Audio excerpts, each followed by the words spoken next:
Hello everyone, Assalamu alaikum. How are you all? I hope you are well.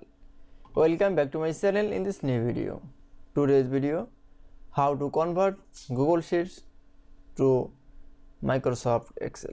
So let's started. At first open your Google Sheets document.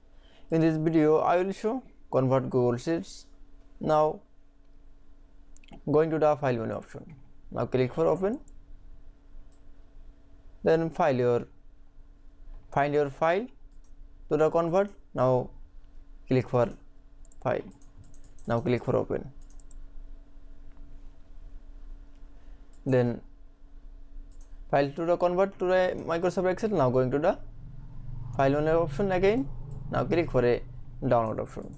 Now click for Microsoft Excel. Now for click. That's it. Now going to the file menu option. Then we show that download from the United separate sheet. Now click for a separate sheet.